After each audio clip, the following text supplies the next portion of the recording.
In a few moments, I'll be signing an executive order imposing hard-hitting sanctions on the Supreme Leader of Iran and the Office of the Supreme Leader of Iran and many others. Today's action follows a series of aggressive behaviors by the Iranian regime in recent weeks, including shooting down of U.S. drones. You shot down the drone. I guess everyone saw that one, and many other things. They've done many other things aside from the individual drone. You saw the tankers, and we know of other things that were done also which were not good and not appropriate. The Supreme Leader of Iran is one who ultimately is responsible for the hostile conduct of the regime. He's respected within his country.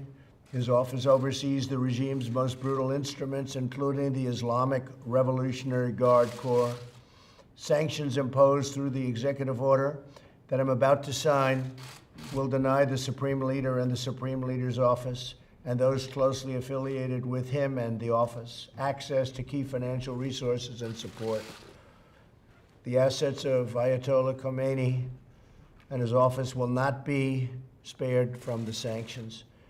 These measures represent a strong and proportionate response to Iran's increasingly provocative actions. We will continue to increase pressure on Tehran until the regime abandons its dangerous activities and its aspirations, including the pursuit of nuclear weapons, increased enrichment of uranium, development of ballistic missiles, engagement in and support for terrorism, fueling of foreign conflicts, and belligerent acts directed against the United States and its allies. The agreement that was signed was a disaster. It was not doing what it was supposed to do. Many bad things were taking place. And most importantly, it was so short-term that within a very short number of years, they would be able to make nuclear weapons, and that's unacceptable. Never can Iran have a nuclear weapon. Also included in this is we want the stoppage immediately of their sponsoring of terrorism. They sponsor terrorism at a level that nobody's ever seen before. And that's been over the last number of years, and they've taken all of that money that was given to them by the past administration, and much of it was given out to terrorist organizations. In fact, I remember when John Kerry was asked a question about whether or not this money will be spent for terror, he actually said yes, or at least he was referring to some of it, but he said yes, it will be used for terror. If you can believe that, we're giving them money, we're saying yes, it can be used for terror. That was not a good answer. But that was the least of it, frankly. So America is a peace-loving nation. We do not seek conflict with Iran or any other country. I look forward to the day when sanctions can be finally lifted and Iran can become a peaceful, prosperous, and productive nation. That can go very quickly. It can be tomorrow. It can also be in years from now. So I look forward to discussing whatever I have to discuss with anybody that wants to speak. In the meantime, who knows what's going to happen? I can only tell you we cannot ever let Iran have a nuclear weapon, and it won't happen. And secondly, and very importantly, we don't want money going out to sponsor terror. They are the #1 sponsor of terror anywhere in the world. So I'll sign this order right now, and I want to thank our military. I want to thank all of the people that have been working with me over the last number of months on this. I think a lot of restraint has been shown by us, a lot of restraint, and that doesn't mean we're going to show it in the future.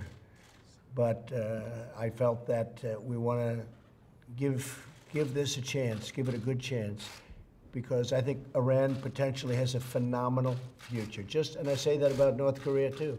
I've said it about North Korea. I think North Korea has a phenomenal future, and I think Iran also has a phenomenal future. And I think a lot of people would like to see them get to work on that great future. So I'll sign this now, and I appreciate you all being here. Thank you.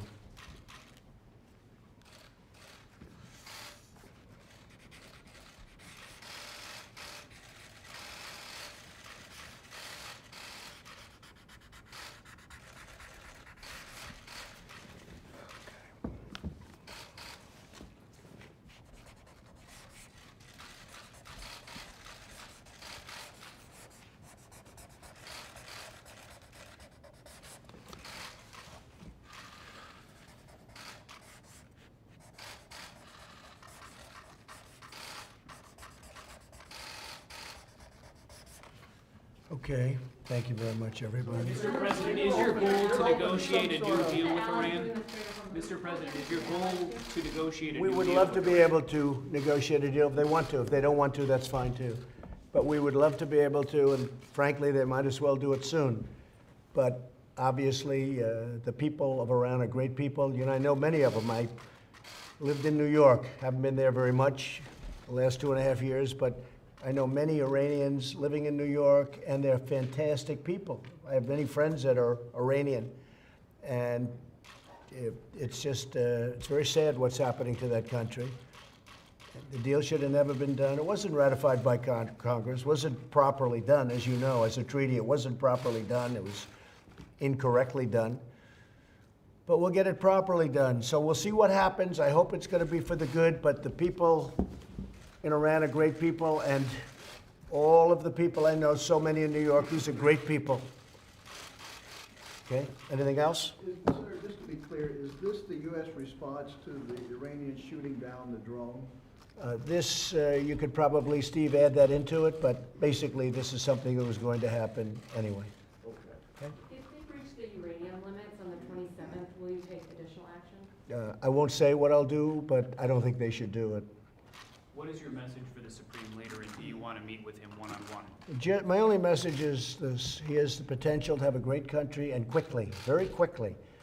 And I think they should do that rather than going along this very destructive path. Destructive for everybody. Destructive for everybody.